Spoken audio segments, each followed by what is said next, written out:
Hello दोस्तों, मैं पवन Kumar Chaudhary PKC classes में आप लोगों का स्वागत करता हूं। दोस्तों, आज का जो हमारा टॉपिक है वो है वैद्युत प्रतिरोध को प्रभावित करने वाले कारक कौन कौन से होते हैं। उस कारक के बारे में पढ़ेंगे कि जो वैद्युत प्रतिरोध होता है आर, वो किन किन चीज़ों पर जो है डिपेंड होता है, उनको क्या क्या चीज़ें ऐसे होते हैं जो उनको प्रभावित उसको करता है, वो चीज़ हम लोग को देखना है। आर रेजिस्टेंस जो होता है, रेजिस्टेंस को जो प्रभावित करने वाले कारक क्या क्या होते हैं, वही चीज़ हम लोग को देखना है। देखिए, तो इससे पहले वाला जो वीडियो हमने बनाया था, उस वीडियो में ये बताया था कि अनुवन वेग के आधार पर ओम के नियम का व्युत्पत्ति जो है हमने बताया था, जिसमें हमने क्या किया था कि आर जो था एक आपका आया था ml/a/n/e²τ। हमने क्या किया था कि ml/a/n/e²τ के स्थान पे हमने आर रखा हुआ था, और आपको वहाँ पे बताया भी था कि इनको प्रभावित करने वाले कारक ये होते हैं। प्रतिरोध को जो प्रभावित करने वाले कारक जो होते हैं, ये इतनी चीज़ें होते हैं जो इनको प्रभावित करता है इसको। अर्थात क्या है कि बात करें अगर हम प्रतिरोध जो है, प्रतिरोध जो है, ये प्रतिरोध किन किन कारकों पर निर्भर करता है, वो चीज़ हम लोग को देखना है।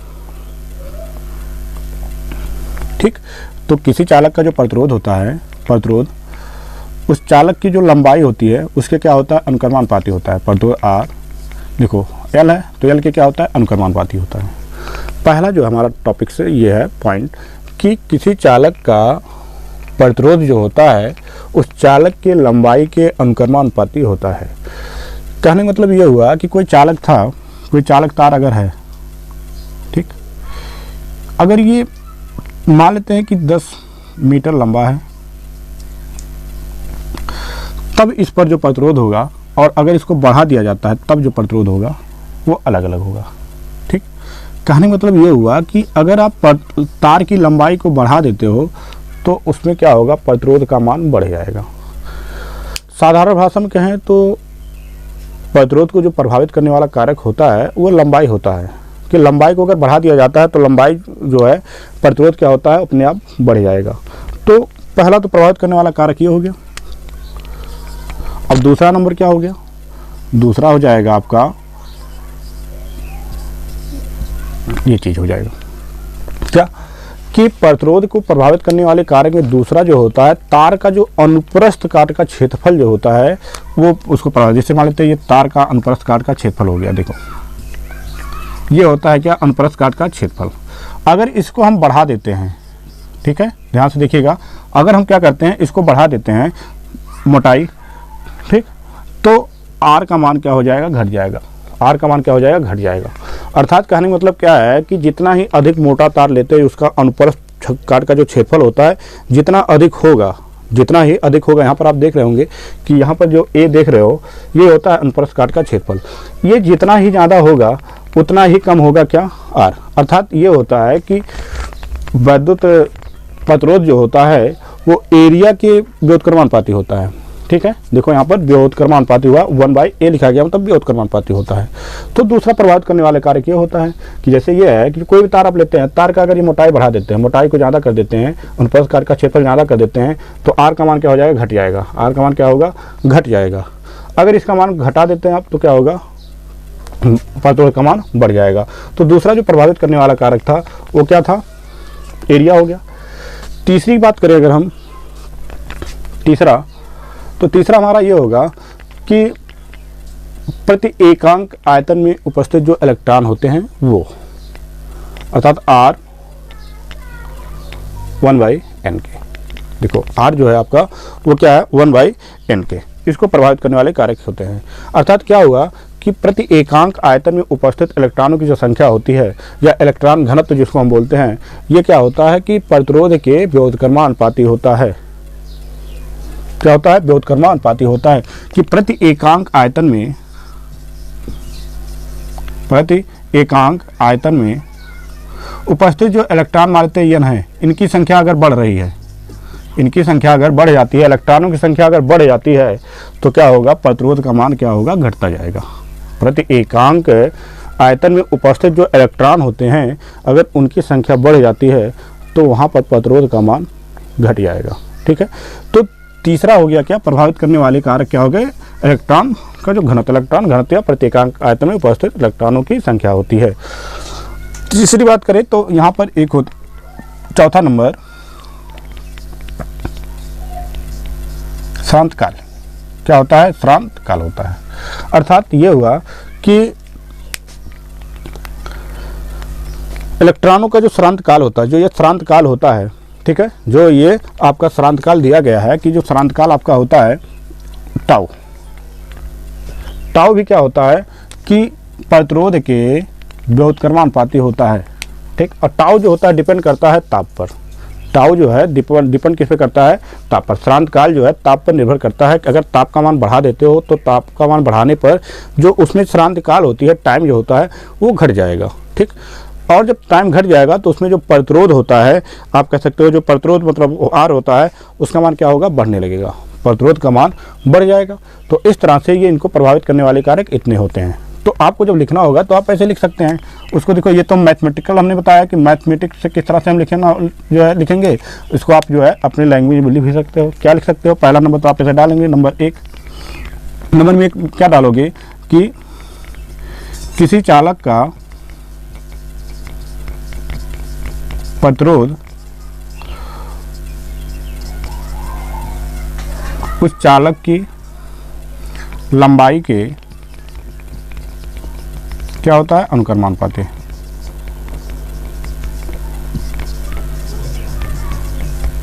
होती है। देखो पहला पॉइंट हो गया। पहला पॉइंट जो हो गया वो क्या होगा? किसी चालक का जो प्रतिरोध होता है उस चालक की लंबाई के अनुक्रमानुपाती होता है, अर्थात आर प्रोपोर्शनल जो होगा एल हो जाएगा, ठीक। कि तार की लंबाई बढ़ा दिया जाएगा तो प्रतिरोध का मान बढ़ जाएगा। पहला टॉपिक तो आपको ये करना होगा। अब इसी में दूसरा टॉपिक जो लिखना होगा वो क्या लिखेंगे? देखो इसको मिटा देते हैं। दूसरा जो होगा नंबर दो। नंबर दो क्या होगा? किसी चालक के अनुप्रस्थ काट का क्षेत्रफल चालक के जो प्रतिरोध होते हैं, चालक के प्रतिरोध के व्युत्क्रमानुपाती होता है।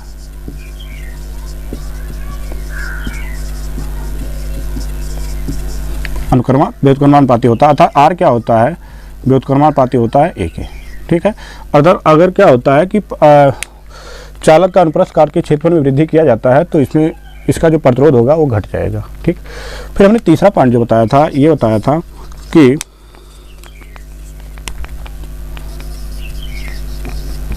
चालक का जो प्रतिरोध है, चालक का प्रतिरोध जो होता है वो इलेक्ट्रॉन घनत्व जो होते हैं, घनत्व के व्युत्क्रमानुपाती होता है। व्युत्क्रमानुपाती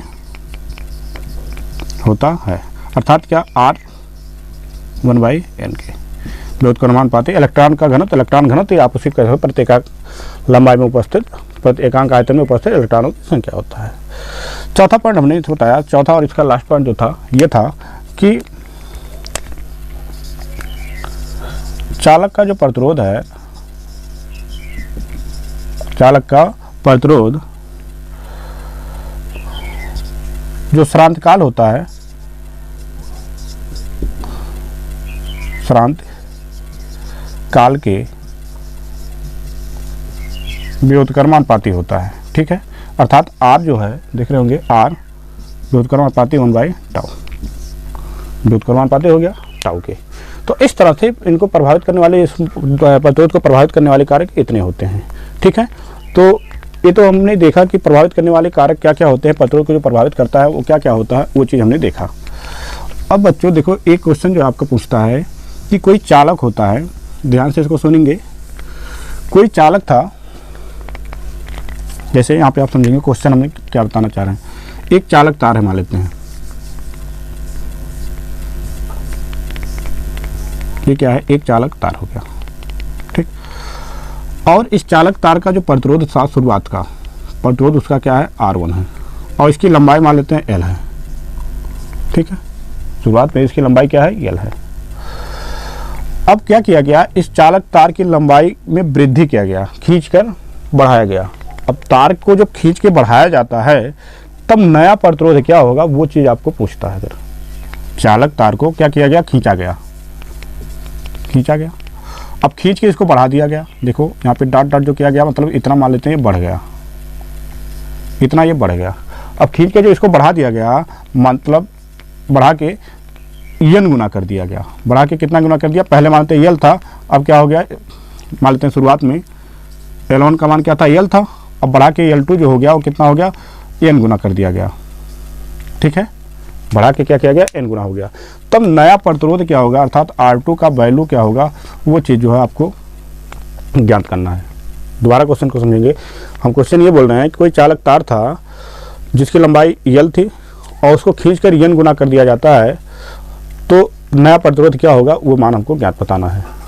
शुरुआत में मान लेते प्रतिरोध का R1 था और लंबाई यल था, खींचकर जब उसको बढ़ा दिया गया तो L2 हुआ, तब उस समय नया प्रतिरोध क्या होगा, वो चीज़ हमको ज्ञात करना है। तो वो चीज़ चलिए हम लोग देख लेते हैं। ठीक है,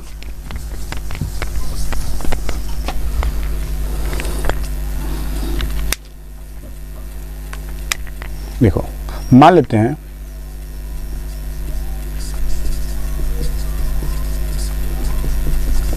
तार का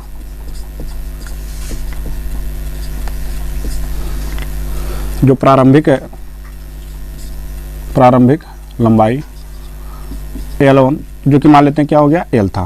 प्रारंभिक लंबाई L1 मान लेते हैं क्या था, L था, और तथा प्रतिरोध जो था, तथा प्रतिरोध R1 था। मतलब कोई चालक तार था, ये चालक तार था, इस चालक तार का शुरुआत का जो लंबाई था वो था L और इसका जो प्रतिरोध था वो R1 था। ठीक है, अब चालक तार को क्या किया गया, खींचा गया, खींच दिया गया, इतना खींच के बढ़ा दिया गया, L1 L2 किया गया। तो L2 जब किया गया तो मान लेते उसको n गुना खींच लिया गया। ठीक है, तब खींचने के पश्चात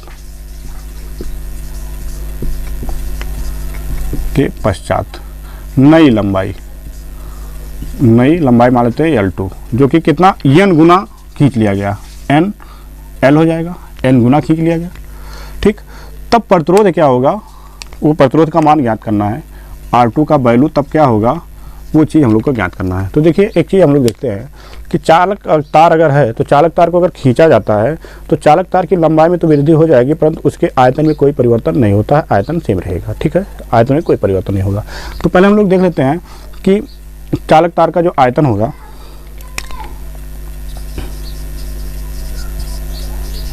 चालक तार का आयतन में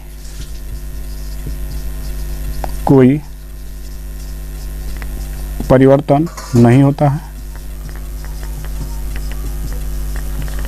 और जब चालक तार में कोई परिवर्तन नहीं होता है तब जो है हमारा क्या हो जाए, आयतन को कैसे निकालेंगे, A1 L1, लंबाई अगर हम लोग क्षेत्रफल में गुणा करा देते हैं लंबाई का तो आयतन निकल जाता है, A2 और L2 हो गया। अब देखिए A1 L1 बराबर A2 L2, तो हमारा क्या हो जाएगा, अगर हम क्या करते हैं कि A2 को वैसे मतलब L2 को इधर ले आते हैं तो L1 बाई L2 हो जाएगा और बराबर क्या हो जाएगा, A2 बाई A1 हो जाएगा, A2 बाई A1 हो जाएगा, इतना निकलेगा, ये चीज़ें निकल गया। अब देखो इनका हम लोग निकाल लेते हैं प्रतिरोध का अनुपात निकाल लेते हैं, दोनों प्रतिरोधों का अनुपात। तो चलिए देख लेते हैं प्रतिरोधों का अनुपात क्या होगा प्रारंभिक में और लास्ट में। मान लेते प्रारंभिक प्रतिरोध इनका R था, तो R बराबर क्या पड़े हो, वो चीज़ हम लोग देखेंगे। जो R होता है, R इक्वल टू हम लोग क्या पढ़े हैं वो चीज़ हम लोग निकाल लेंगे, क्योंकि R का जो हम लोग निकाल लेंगे तो वो चीज़ हम लोग को जो है आगे काम करेगा। ठीक है, तो क्या पढ़े हैं, रो L बाई A, R बराबर क्या होता है, रो L बाई A। रो ताव का नियतांक कोई परिवर्तन नहीं, यहाँ L1 हो जाएगा, यहाँ पर A1 हो जाएगा। अब देखो R2 का लेते, मतलब जब खींच कर बढ़ा दिया गया तब प्रतिरोध क्या हुआ, तो हो जाएगा रो L2 बाई A2 हो जाएगा, रो से रो कैंसिल हो जाएगा, तो R1 बाई R2 बराबर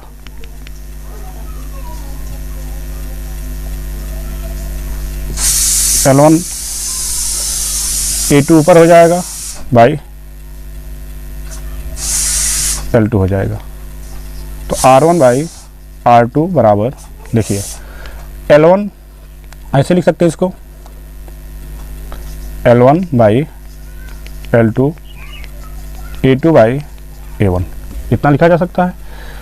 अब R1/R2 इक्वल टू L1/A2 देखेंगे हम लोग तो ये तो रहेगा ही बाई L2, A2/A1 किसके बराबर है, देखो L1/L2 के ही, L1/L2 के। तो R1/R2 इक्वल टू हो जाएगा L1/L2 के होल स्क्वायर के, ठीक। तो R1/R2 इक्वल टू हो जाएगा, देखो L1 का मान क्या है, तो L1 का मान हम लोग मान लेते हैं क्या, L है, L1 का मान L है बटा L2 का मान क्या है, NL है, तो NL हो जाएगा होल स्क्वायर।